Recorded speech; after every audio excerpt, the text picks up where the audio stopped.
अस्सलामुअलैकुम। आज के इस वीडियो लेसन में हम स्प्रिंग 2026 का क्वेश्चन नंबर 2 डिस्कस करेंगे। और इस स्पेसिफिक क्वेश्चन में एक तो IAS 16 अप्लाई हो रहा, यानी कि प्रॉपर्टी प्लांट एंड इक्विपमेंट, और एक हमारे पास IAS 40 यानी कि इन्वेस्टमेंट प्रॉपर्टी की एप्लीकेशन है। सवाल में आपको दो स्पेसिफिक सिनेरियोज दिए हुए हैं और कुछ अदर इंफॉर्मेशन है। सवाल में लिखा हुआ है prepare the journal entries in the books of PL for the year ended 31st of December 2025 in accordance with IFRS 10 marks.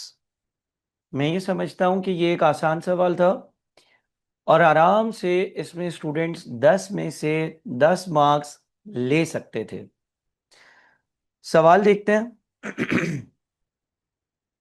सवाल कहते हैं the following information pertains to non-current assets of Petrol Limited PL. A warehouse owned by PL was leased out on 1st of July 2025. Lease out जो इसको किया है उसकी date है 1 जुलाई। Prior to this date, इससे पहले, the warehouse was used in PL's operations, यानी कि इससे पहले ये ऑपरेशंस में यूज होता था।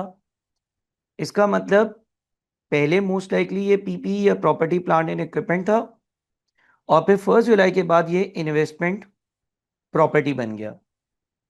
The warehouse was acquired on 1st of January 2022 at a cost of 400 million and is depreciated using the straight line method over a useful life of 10 years. 1 जनवरी 2022 वाले दिन ये वेयरहाउस खरीदा गया था 400 मिलियन में और 1 जुलाई 2025 वाले दिन इसको लीज किया जा रहा है। इस दौरानिए में ये IAS 16 में फॉल करेगा और इसके बाद ये इन्वेस्टमेंट प्रॉपर्टी बन जाएगा। डेप्रिसिएशन हुई होगी 2022 के पूरे साल की, 2023 के पूरे साल की, 2024 के पूरे साल की और 2025 के 6 महीनों की। ठीक है जी। The fair values of the warehouse on various dates were as follows. 31 दिसंबर 2024 की फेयर वैल्यू दी हुई है, 1 जुलाई 2025 की फेयर वैल्यू दी हुई है और 31 दिसंबर 2025 की फेयर वैल्यू दी हुई है। जब हम प्रॉपर्टी प्लांट एंड इक्विपमेंट को इन्वेस्टमेंट प्रॉपर्टी में लेकर जाएंगे तो हमें उसको इस स्पेसिफिक फेयर वैल्यू पर लेकर भी आना होगा, यानी कि 2022, 23, 24 और 25 के आधे अरसे की 3.5 साल की डेप्रिसिएशन कॉस्ट में से माइनस होगी और फिर हमारे पास जो वैल्यू आएगी उसको हम 299 तक लेकर जाएंगे और उसके बाद फिर इन्वेस्टमेंट प्रॉपर्टी में ये 299 पर वैल्यू हो रहा होगा। और फिर अगर लेट से कंपनी का ईयर एंड 31 दिसंबर 2025 है जो कि यहां पर है, तो डिपेंडिंग ये कंपनी क्या पॉलिसी यूज करती है, अगर इन्वेस्टमेंट प्रॉपर्टी के लिए फेयर वैल्यू मॉडल यूज हुआ है तो ये जो गेन आ रहा है ये P&L में जाएगा। हम पॉइंट नंबर 2 को पढ़ने से पहले पॉइंट नंबर 1 को क्लोज कर लेते हैं। 1 और 2 का आपस में ताल्लुक नहीं है। 1 का सिनेरियो हमने पढ़ा है। यहाँ पर 1 मिनट के लिए अगर वीडियो को पॉज कर कर वापस से रीडिंग कर ली जाए तो बेहतर होगा ताकि आपके जहन में चीजें बैठ जाए। आगे चलते हैं, अदर इंफॉर्मेशन देख लेते हैं। लिखता है the cost model is use for subsequent measurement of all property plant and equipment except for plant and machinery that are measured using the revaluation model. वो बोलता है प्रॉपर्टी प्लांट एंड इक्विपमेंट के लिए मैं कॉस्ट मॉडल यूज करता हूं। आप लोग जानते हैं कि एक कॉस्ट मॉडल होता है, एक रिवैल्यूएशन मॉडल होता है। तो यहां पर कंपनी कॉस्ट मॉडल यूज करती है सिवाय प्लांट एंड मशीनरी के लिए। अब जो पॉइंट नंबर 1 है उसमें वेयर हाउस की बात हो रही है। Warehouse plant and machinery नहीं है, ये तो लैंड एंड बिल्डिंग्स के क्राइटेरिया में आएगा।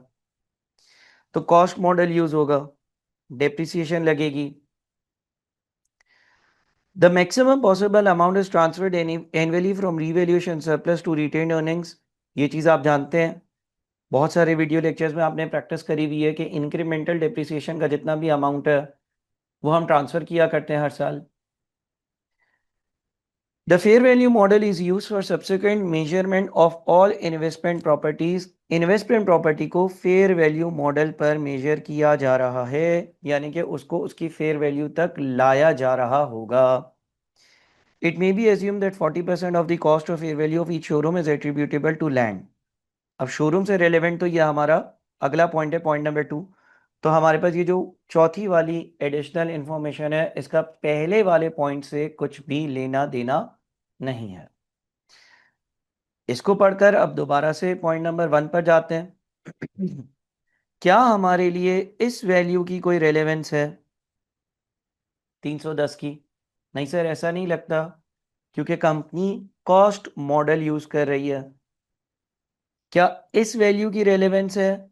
हाँ सर, जब आप प्रॉपर्टी प्लांट एंड इक्विपमेंट को इन्वेस्टमेंट प्रॉपर्टी में लेकर जाओगे तो आप उसको उसकी फेयर वैल्यू तक लेकर आओगे। क्या इस वैल्यू की रेलेवेंस है? बिल्कुल, इस वैल्यू की रेलेवेंस भी है। इन्वेस्टमेंट प्रॉपर्टी को जब आप रीवैल्यू करोगे तो उसकी वजह से जो गेन आया वो पीएनएल में जाएगा। अब एक साल की डेप्रिसिएशन कितनी होगी? 400 डिवाइडेड बाई 10, यानी कि 40। और 3 साल 22, 23, 24 पूरा गुजर चुका है, तो डेप्रिसिएशन 22 की, 23 की और 24 की पूरी। और फिर 2025 का साल आधा गुजरा है। 1 जुलाई को मैं प्रॉपर्टी प्लांट एंड इक्विपमेंट से चीज निकालकर इन्वेस्टमेंट प्रॉपर्टी में ट्रांसफर कर रहा हूं, यानी कि 6 महीने गुजरे हैं, यानी कि आधी डेप्रिसिएशन, यानी कि 20। हर साल डेप्रिसिएशन सेम क्यों है? Company straight line method use कर रही है। कोई रेसिडुअल वैल्यू या स्क्रैप वैल्यू नहीं दी हुई है, तो simply cost divided by useful life से 1 साल की डेप्रिसिएशन आ जाती है। इसका मतलब जिस दिन मैं इस प्रॉपर्टी को प्रॉपर्टी प्लांट एंड इक्विपमेंट से इन्वेस्टमेंट प्रॉपर्टी में ट्रांसफर कर रहा हूं, उस दिन तक की एक्यूमुलेटेड डेप्रिसिएशन कितनी है? 140। नेट बुक वैल्यू कितनी है? 400 माइनस 140, यानी कि 260। 260 को 299 पर लेकर जाऊंगा, एक एंट्री इसकी पास होगी, और फिर जब साल खत्म होगा तो इन्वेस्टमेंट प्रॉपर्टी जो है वो रीवैल्यू हो रही होगी। यहां तक की बात को अगर आप समझ चुके हैं, थोड़ा सा पॉज लें, दोबारा से मेरी वर्किंग्स देखें, फिर इसको देखते हैं कि किस तरह से आप सॉल्व करेंगे। चले जी, अब मैं आपको इसकी डबल एंट्रीज शो करता हूं, ताकि आपको जो है वो नज़र आ जाए, पता चल जाए कि किस तरह से आपने जो है वो इसको सॉल्व करना है। आप अपने एग्जाम में डेफिनेट सी बात है, हेडिंग डालेंगे, जनरल जनरल लिखेंगे, entries related to warehouse. 30 June वाले दिन क्या एंट्री पास हो रही है? सबसे पहले डेप्रिसिएशन रिकॉर्ड करी, हमारी भी 20 आ रही थी। 400 डिवाइडेड बाई 10, एक साल की डेप्रिसिएशन, मल्टीप्लाइड बाई 6/12, क्योंकि 6 महीने बाद प्रॉपर्टी प्लांट एंड इक्विपमेंट से निकालकर इन्वेस्टमेंट प्रॉपर्टी में लेकर जा रहा हूँ। Depreciation expense debit, accumulated depreciation credit.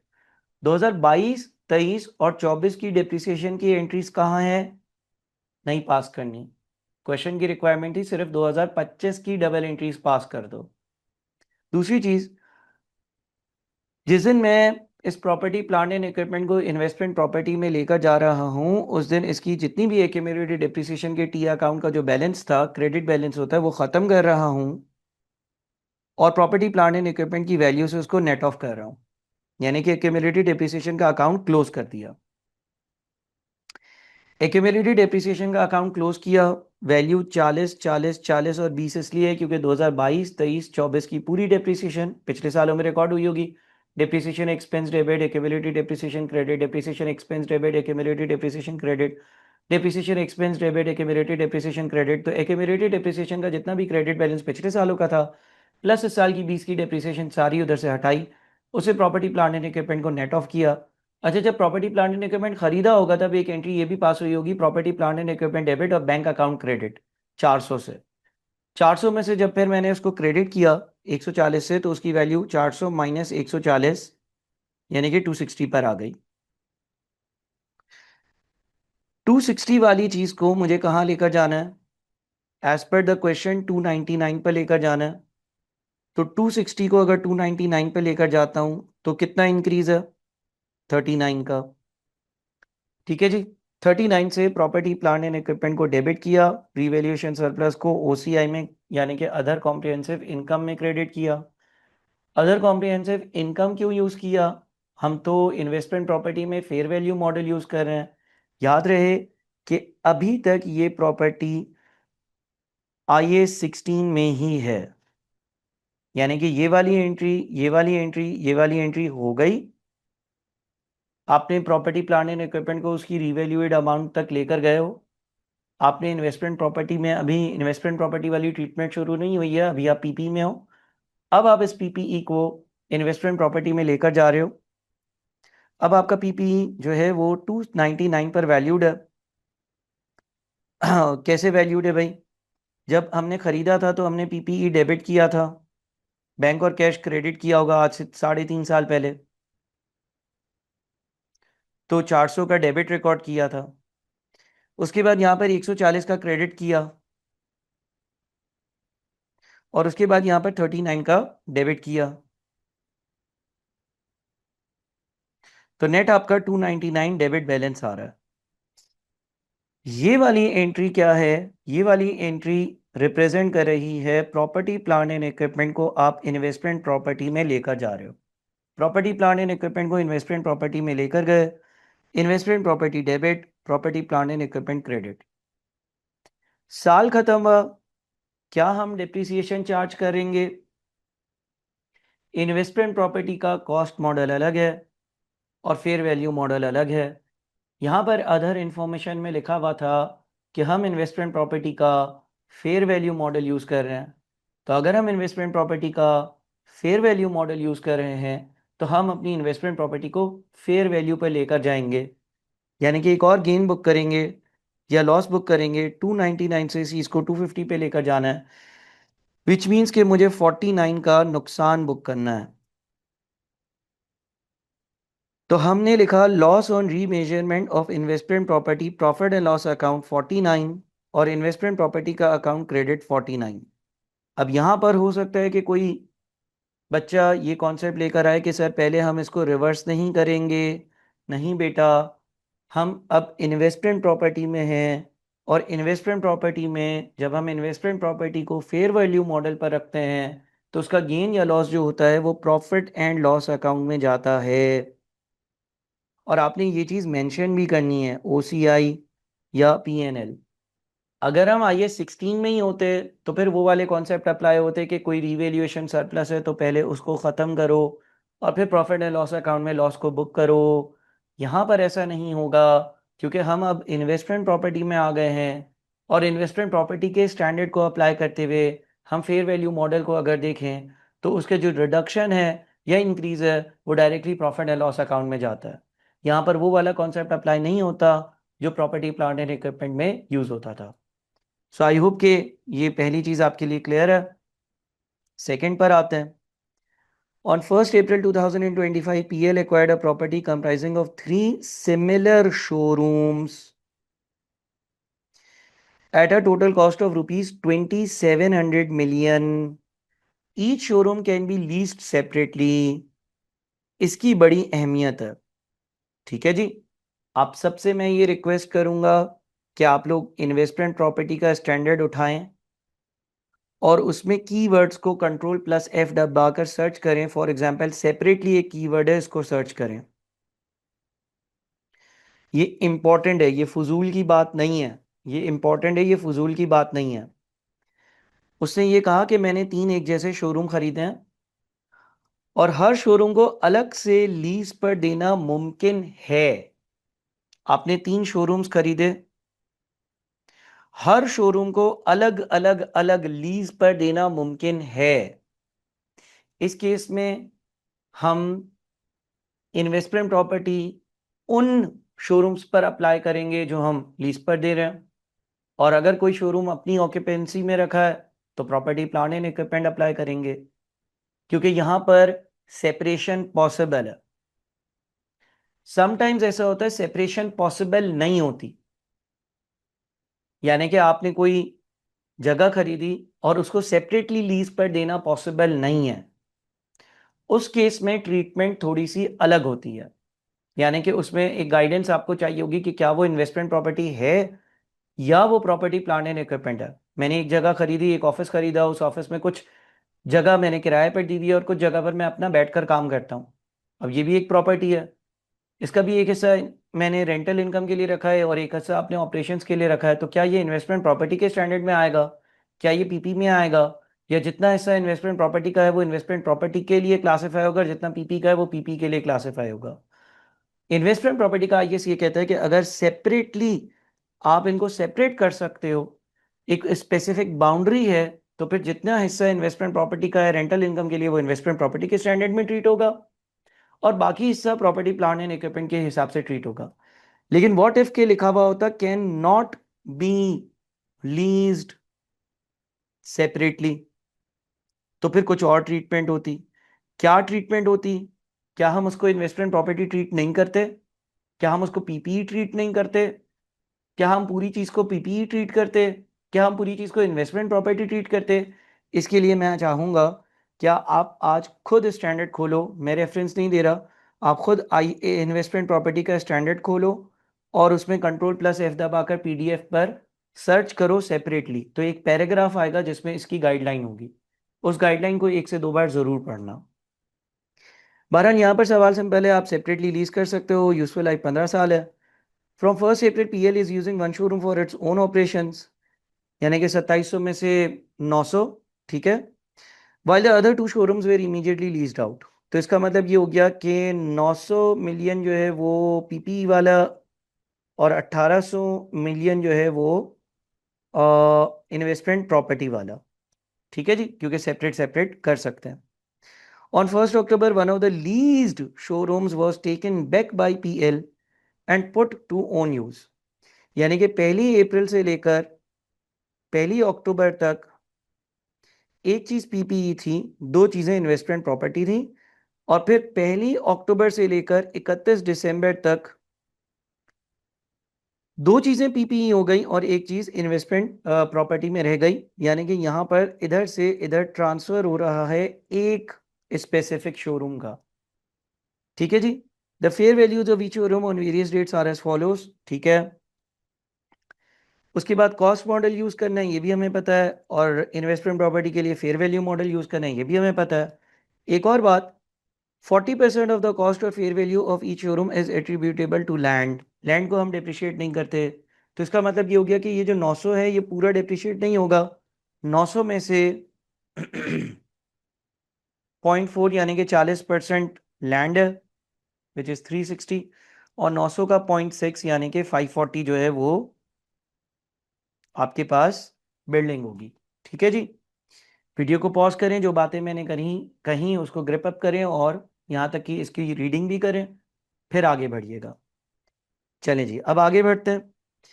Again आपने पीएल जनरल जर्नल हेडिंग दी, एंट्रीज रिलेटेड टू शोरूम लिखा। 1 अप्रैल वाले दिन ये शोरूम खरीदे गए हैं।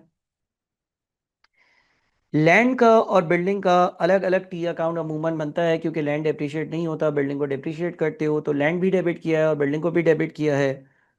2700 का 1/3 क्यों लिया? क्योंकि एक शोरूम आपके अपने इस्तेमाल में है, उसकी टोटल वैल्यू 900 है। 900 का 40% यानी कि 360 लैंड है और 900 का 60% बिल्डिंग है। बाकी दो चीज़ें इन्वेस्टमेंट प्रॉपर्टी में जाएगी और कैश या बैंक से आपने पेमेंट करी होगी। 30 सितंबर, यानी कि जिस दिन मैं इन्वेस्टमेंट प्रॉपर्टी से एक चीज़ प्रॉपर्टी प्लांट एंड इक्विपमेंट में लेकर आ रहा हूँ, सो मैंने क्या किया, जिस दिन मैं ट्रांसफ़र कर रहा हूँ उस दिन की फेयर वैल्यू कितनी है? 960। मैं इन्वेस्टमेंट प्रॉपर्टी के स्टैंडर्ड में था, तो इसका मतलब अप्रैल से लेकर सितंबर तक अगर फेयर वैल्यू का इंक्रीज है, यानी कि 900 से कोई मेरी चीज़ जो है वो 960 पर गई है, तो ये गेन ट्रीट होगा इन्वेस्टमेंट प्रॉपर्टी के स्टैंडर्ड के हिसाब से। तो यहाँ पर क्या हुआ, सबसे पहले मैंने गेन रिकॉर्ड किया, इन्वेस्टमेंट प्रॉपर्टी को डेबिट किया, ठीक है, और गेन और remeasurement of investment property profit and loss account को क्रेडिट किया। सही है, ये मैंने गेन बुक किया। अच्छा, ये गेन कौन से वाले इन्वेस्टमेंट प्रॉपर्टी पे बुक किया है? क्योंकि आपके पास तो सर दो इन्वेस्टमेंट प्रॉपर्टीज थी ना, आपके पास 900 और 900, यानी कि दो इन्वेस्टमेंट प्रॉपर्टी थी। अगर एक इन्वेस्टमेंट प्रॉपर्टी 960 पर चली गई है तो दो का गेन तो 120 हुआ, तो आप सिर्फ और सिर्फ 60 का गेन क्यों बुक कर रहे हो? देखो इस दिन हमने क्या किया है, इस दिन हम एक एसेट को इन्वेस्टमेंट प्रॉपर्टी से प्रॉपर्टी प्लांट एंड इक्विपमेंट में लेकर जा रहे हैं, इसलिए इसका गेन यहां पर mid of the year book कर रहे हैं। जो दूसरी वाली इन्वेस्टमेंट प्रॉपर्टी है उसको हम साल के एंड में रिवैल्यू कर कर एक साथ गेन बुक कर लेंगे। तो हमने जो चीज ट्रांसफर करनी है उसकी अकाउंटिंग कर रहे हैं। हमने उस चीज की वैल्यू को 60 से बढ़ाया और 900 के बजाय 960 पे ले गए। ये याद रखना कि ये gain profit and loss account में जाएगा। इन्वेस्टमेंट प्रॉपर्टी की जो फेयर वैल्यू वाली रिवैल्यूएशन है उसका फायदा प्रॉफिट एंड लॉस अकाउंट में जाता है। अब क्या हुआ, अब ये वाली एंट्री किस चीज की है, ट्रांसफर की एंट्री है। अब ये वाली इन्वेस्टमेंट प्रॉपर्टी 960 पर थी और इसको मैं ट्रांसफर कर रहा हूं पीपी में। पीपी में लैंड और बिल्डिंग दो चीजें हैं, सवाल कहता था 40% और 60% के रेशियो में लैंड और बिल्डिंग में इसको ट्रांसफर करना। सवाल ये भी कहता था कि कॉस्ट हो या फेयर वैल्यू हो यही रेशियो अप्लाई होगा। तो पहले कॉस्ट पर अप्लाई किया था, लेकिन अब हम 960 वाली चीज ट्रांसफर कर रहे हैं, 40% लैंड में गया और बाकी 60% बिल्डिंग में चला गया। ट्रांसफर की एंट्री के बाद अब हुआ साल खत्म। अब जब साल खत्म हुआ तो इन्वेस्टमेंट प्रॉपर्टी जो है उसको रीवैल्यू किया जाता है और उस पर गेन बुक किया जाता है। अब एक ही इन्वेस्टमेंट प्रॉपर्टी है, एक ही इन्वेस्टमेंट प्रॉपर्टी है और उसकी 31 दिसंबर वाली वैल्यू 990 है। बुक कितने पे थी, 900 पर, 990 पे लेकर जाना है, 90 का गेन बुक किया, प्रॉफिट एंड लॉस अकाउंट में लेकर चले गए। ठीक है जी। अच्छा, अगर फॉर एग्जाम्पल कोई लेट से ऐसा कर लेता है, वैसे करना नहीं है, करना नहीं है, ईयर एंड पर एक ही साथ प्रॉपर्टी इन्वेस्टमेंट प्रॉपर्टी का गेन बुक होगा, लेकिन कोई ऐसी बेवकूफ़ी कर सकता है कि वो यहाँ पर 120 का गेन बुक कर दे। वो बोले सर मुझे एक चीज़ ट्रांसफ़र करनी थी, मैंने दोनों का जो चेंज इन फेयर वैल्यू था वो बुक कर लिया। तो फिर यहाँ पर वो 30 बुक करेगा ना, इसलिए क्योंकि वो चीज़ों को 960 पे ले आया होगा। अब जो चीज़ आपकी इन्वेस्टमेंट प्रॉपर्टी पे वो 960 से 990 पर जा रही होगी तो 30 से इंक्रीज हो रही होगी। तो एक्यूमुलेटेड टोटल क्या बनेगा, 120 और 30 150, और ये भी 90 और 60 कितना बन रहा है, 150। लेकिन ये ऐसे करना नहीं है, बस सिर्फ ये बता रहा था कि वो भी रिकनसाइल हो रहा है। वो टुकड़ों में होता, जो इन्वेस्टमेंट प्रॉपर्टी आपके पास अप्रैल से दिसंबर तक रही है, पहले 60 का गेन और फिर 30 का गेन बुक होता। अदरवाइज आपने करना यही है कि जो इन्वेस्टमेंट प्रॉपर्टी अप्रैल से लेकर दिसंबर तक आपके पास रही है उसका गेन एक ही साथ बुक करना है। 900 की ली थी और 900 से 990 पर चली गई तो 90 का गेन। फिर 31 दिसंबर साल का आखिरी दिन है, डिप्रिसिएशन रिकॉर्ड करेंगे। 15 साल जिंदगी दी हुई थी, ठीक है जी। डेप्रिसिएशन किस तरह से रिकॉर्ड हुई है, लैंड वाले एलिमेंट पे तो रिकॉर्ड नहीं होगी, तो लैंड वाला एलिमेंट हटा दें, बिल्डिंग वाला एलिमेंट देखें।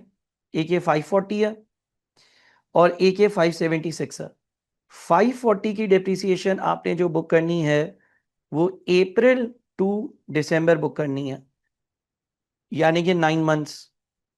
और 576 वाली चीज तो इन्वेस्टमेंट प्रॉपर्टी से प्रॉपर्टी प्लांट एंड इक्विपमेंट में अक्टूबर में आई है, यानी कि अक्टूबर से लेकर दिसंबर, विच मींस 3 महीने की डेप्रिसिएशन बुक करनी है।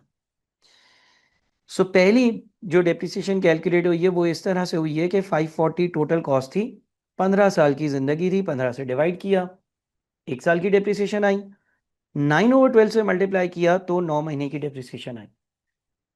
दूसरी जो प्रॉपर्टी है वो 576 की वैल्यू पर पीपीई में गई है, और ये भी याद रखिएगा कि 6 महीने गुजर चुके तो उसकी जिंदगी अब 15 साल नहीं है बल्कि 14.5 साल है।